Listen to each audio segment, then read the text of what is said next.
Batignolles. Batignolles. Okay, this one is the PM Tignolles, which I'm saying wrong because I don't speak French. But look at this disaster. Like the piping's coming through. The piping's just a mess. I actually was gonna do like pink on the leather, but it was too dry to even paint. So there's no other option at this point because it's just destroyed. So had to redo the whole bag. So I got one side done. You can see it's all new piping, new pieces, new hardware. It looks beautiful. The piping's gorgeous, nice and brand new vachetta. And this is what we'll do last, replacing these pieces here. Then we'll do the straps. Just made these pieces here. We'll sew those in. We got both sides. Then we'll work on putting these on. And I have to make the straps, and then we'll have an entirely brand new bag. Okay, still working on this bag that's torn apart right now. I did the piping on one side, I'm redoing the whole bag. It's basically, took it down to just the panels. And I'm putting all new leather because the vachetta was terrible. I know there was before pictures already, but like it was horrible. So on this side, we're gonna be putting in these pieces that match up with these beautiful new pieces. And then right now, I'm in the process of making the piping. So we've got a nice thin layer of vachetta, and I used a natural leather cord.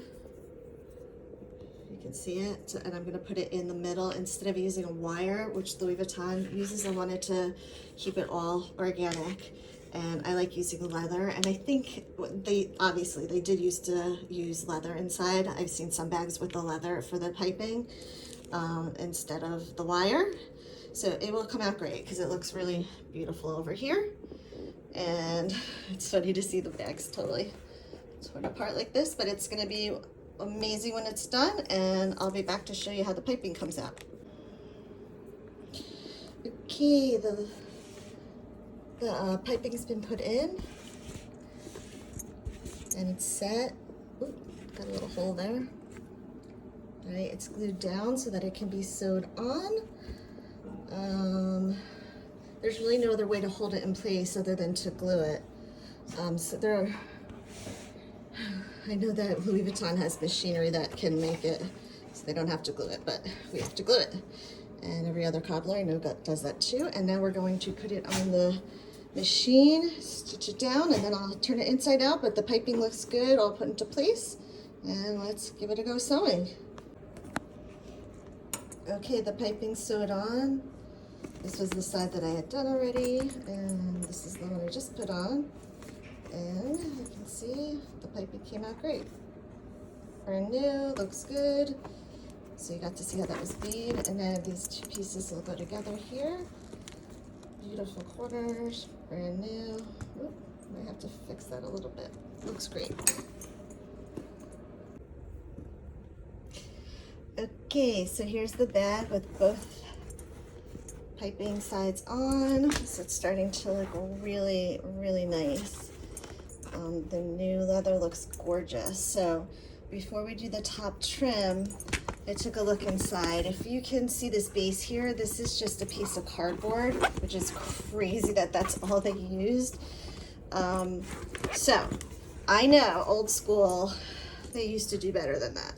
So what I did was cut out a nice fresh piece of matching vachetta leather, which I did it really thick. I bonded two pieces together, and it's going to fit custom in the bottom. It's actually going to, I'm going to put a little bit of bonding on there, a little cement glue to hold it down, and it'll fit right between those two spaces, and then you're going to have a nice sturdy bottom.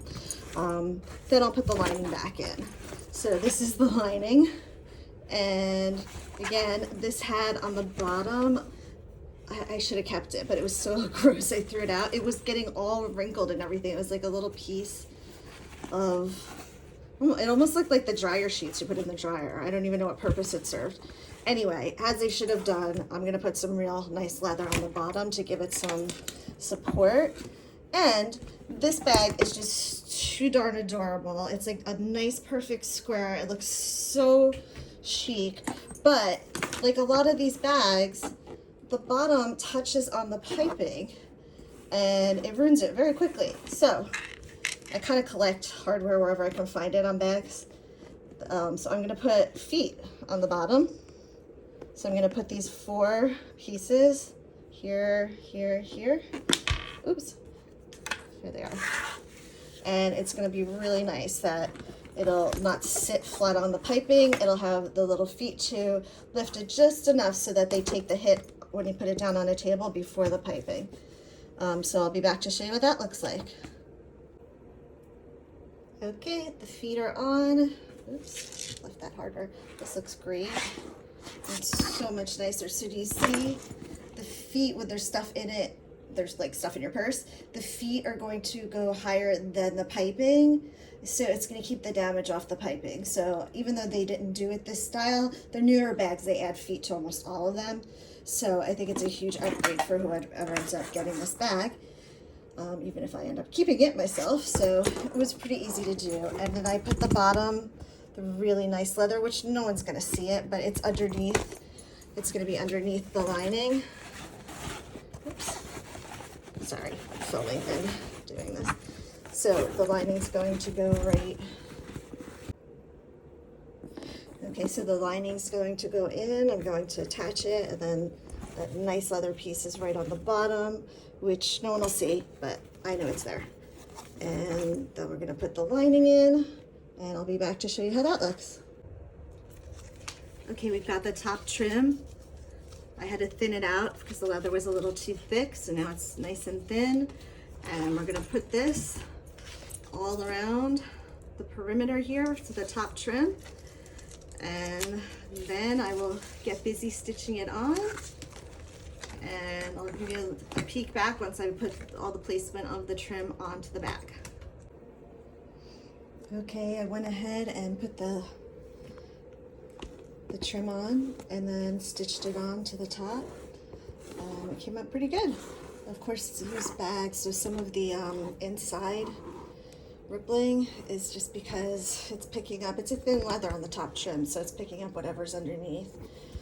So it's pretty normal for a used bag, but overall, we've got brand new Vachetta trim on this wonderful bag. I mean, the monogram's in perfect position. It just needed, or perfect condition. It just needed this new, the new Vachetta, and it's looking pretty great. So moving on to putting the straps on, and let's break over to here. Just finished doing the straps, so I actually made them from the hides, just like I did everything else. I bonded the hides together, put it through the strap cutting machine. Let's see, we stitched it, so it's got a nice stitch on both sides. And now we're gonna put the hardware on and attach it to the bag. This is a whole nother project of doing this backpack after. And we got some Neverfulls waiting in the wings. But anyway, we'll be back to show you how the handles come out when we put them on, and then the bag should be pretty much done. Okay, we're onto the straps, and I used the original hardware, just polished it really well, and we used the pattern from the original straps to make sure they match perfectly. And now I'm gonna go sew these together first, and then I'll sew the strips onto the bag and then attach these after. Just works out much easier that way. Okay, here is a shot of the finished bag. The handles are sewn on. You can see the top trim. You can see how pretty the handles look now that they're sewn on. It's such a beautiful Vachetta. All the Vachettas is from the same hide that I use, the same cowhide Vachetta, so it matches great. And look at the before and after. Hard to believe it was like that before. Look at the piping. It was with the wire cracking through. It was just totally a mess and cracked, and it's crazy if you see a side-by-side like this one to see the old versus the new. And here's a nice picture from the side of how great it came out. And then we can see one more time how to show you what it looked like before. It was just a disaster. No straps even. And here's a picture of the finished product once again. And the bottom now showing you how the feet are on there. Gonna make sure the piping stays nicer longer. One more close up of the straps, and here's the back of the bag. One more picture from the side. I wanted to make sure I cover all the angles by video. Inside is in great condition now that the lining's sewed back in. You can see there's no stains, and I'm adding this lining to it so it holds the shape of the bag. And I wanted to make sure to show the heat stamp. So it's still considered authentic. All I did is replace the leather. As you can see here, I'm going to include that key cloche, and I could stamp your initials on it if you'd like. It's got stars now. And I'm also including this cute little pom-pom girl. It's just adorable. And I've had it authenticated already by Authenticate First, and here's their certificate. It does not invalidate the authenticity just because you add the leather.